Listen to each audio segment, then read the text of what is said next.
This is a video in clinical medicine from the New England Journal of Medicine.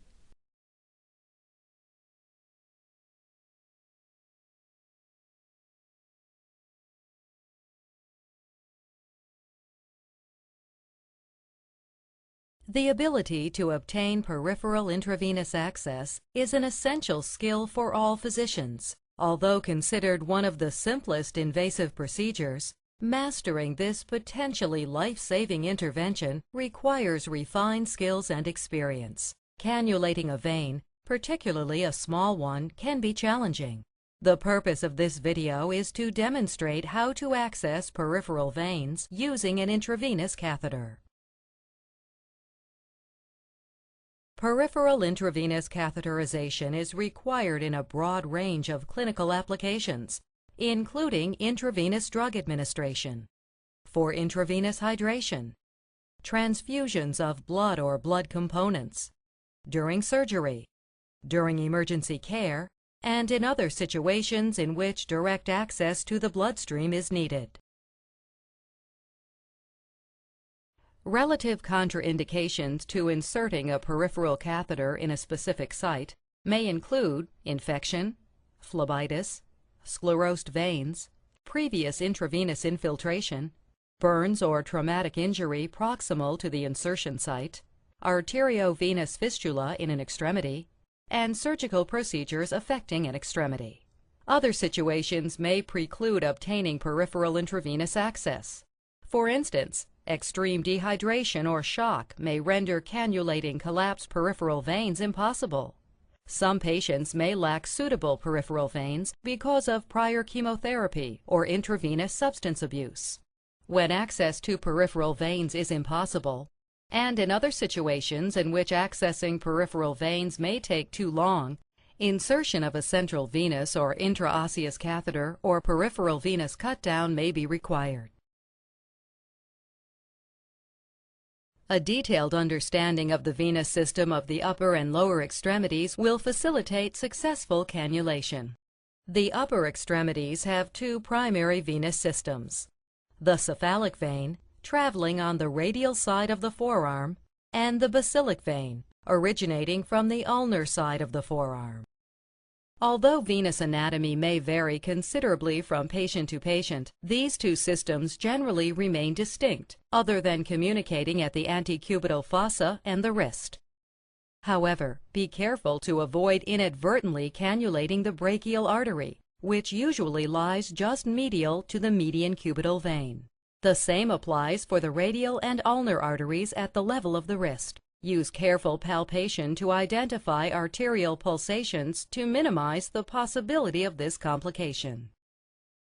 The venous system of the lower extremities consists of the greater and lesser saphenous veins. The greater saphenous vein originates from the medial side of the dorsal venous arch of the foot, passes just in front of the medial malleolus, and follows the medial border of the tibia to the knee. The lesser saphenous vein originates at the lateral side of the dorsal venous arch, passes behind the lateral malleolus, and pierces the muscle fascia of the gastrocnemius muscle. Choosing a site for intravenous cannulation depends on many factors, including the intended use of the catheter, accessibility of the vein relative to the position of the patient's age and comfort, and the urgency of the situation. In general, upper extremity veins are preferred, as they are more durable and are associated with fewer complications as compared with lower extremity veins.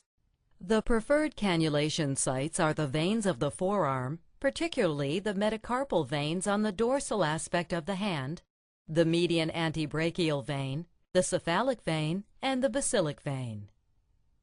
The median cubital vein, which crosses the antecubital fossa, is frequently cannulated in acute situations, as it accommodates large bore catheters and may be easier to cannulate.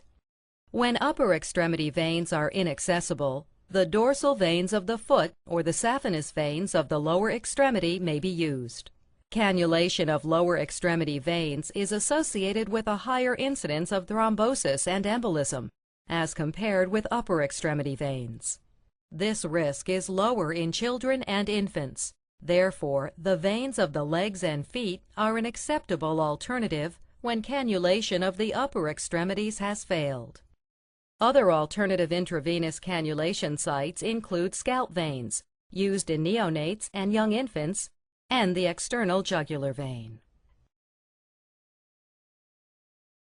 Gather the equipment and have it ready at the bedside before beginning the procedure.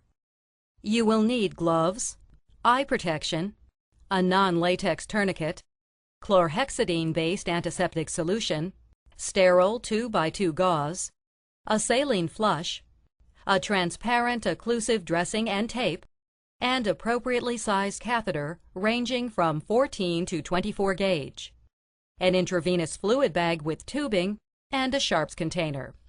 A local or topical anesthetic may be required if the catheter is 20 gauge or greater. There are many catheters varying in style, length, and safety mechanisms. The two most common types of catheters are the over-the-needle catheter and the winged butterfly catheter. The butterfly catheter comes with attached tubing, whereas the over-the-needle catheter does not. For both catheters, the steel inner needle is removed, leaving only the plastic cannula in the vein. Different safety mechanisms have been developed to minimize the possibility of inadvertent needle sticks. Some catheters are equipped with a spring-activated retractable needle. Others have a protective clip that covers the needle as it is withdrawn from the plastic cannula. Needles should always be discarded appropriately in a sharps container. The size of the catheter selected will depend on the clinical situation. The smallest effective catheter should be used because small catheters allow for less resistance to blood flow around the cannula and are associated with fewer complications. Large catheters, such as 14 and 16 gauge, are used in acute situations for fluid resuscitation. For example, in managing hypovolemia in a trauma patient or in a patient with severe dehydration.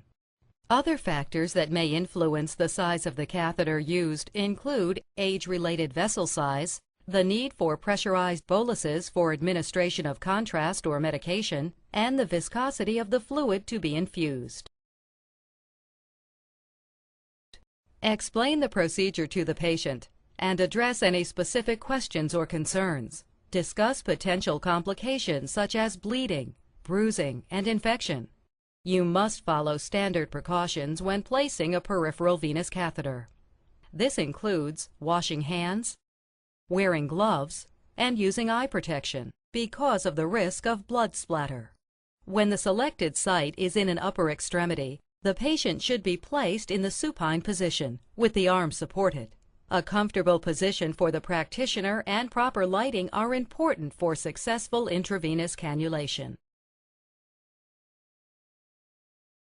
Tie the tourniquet with a half knot 8 to 10 centimeters above the targeted insertion site. Place the tourniquet flat against the skin and bring the tourniquet ends together, overlapping one another. Stretch the ends of the tourniquet and with one finger, tuck the top tail beneath the bottom, directing the end away from the puncture site. When evaluating a vein for cannulation, inspect and palpate the available veins. Gently tilt the extremity or adjust the angle of the light to reveal better the contours of the vessel. To palpate a vein, place 1 or 2 fingertips over the selected vein and gently apply pressure. Release the pressure to watch and feel the refilling rebound of the vein. An ideal vein feels round, firm, flexible, and full. Once you have selected the vein, clean the site with a chlorhexidine-based antiseptic solution using a back and forth motion. Allow the area to dry completely. Do not repalpate the area. If a larger gauge catheter is used, the site may be anesthetized with a local injection, topical cream, or ethylene glycol cryoanesthesia.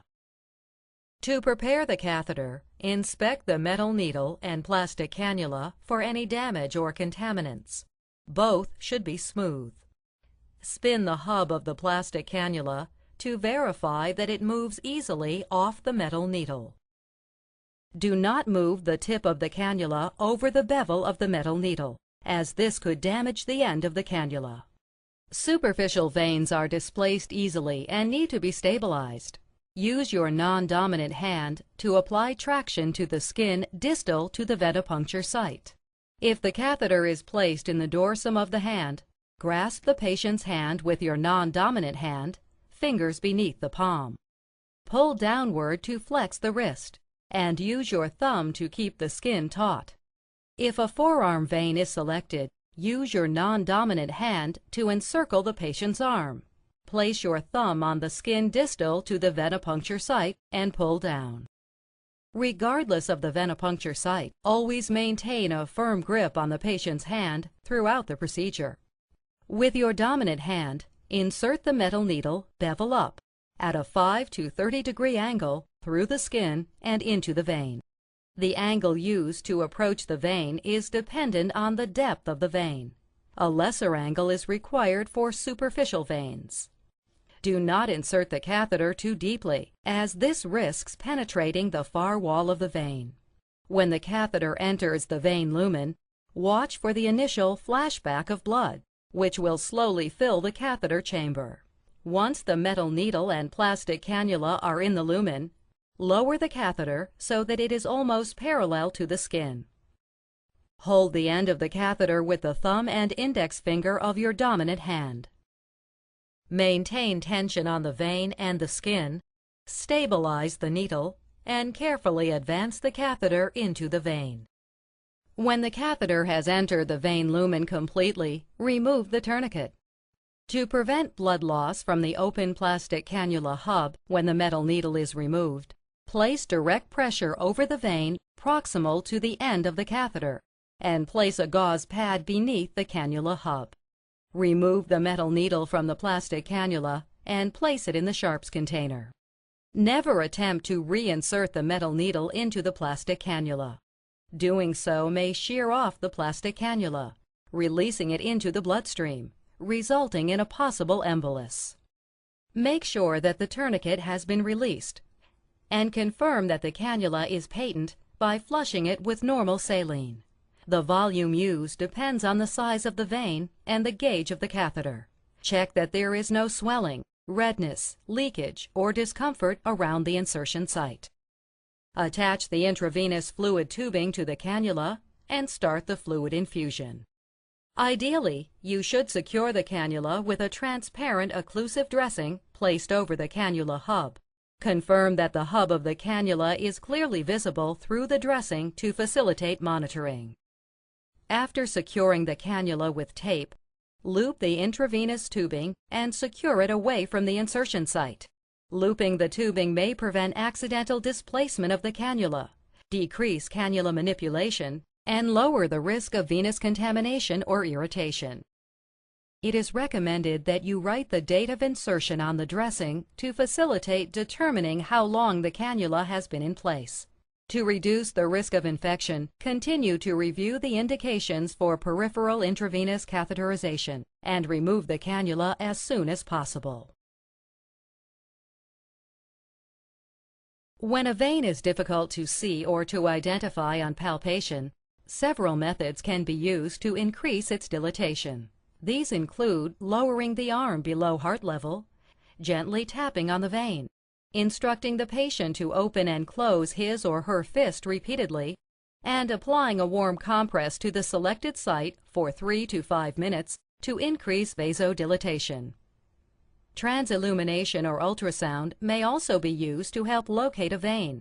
These have been shown to improve the success rate of the procedure and to reduce the amount of time needed to perform it.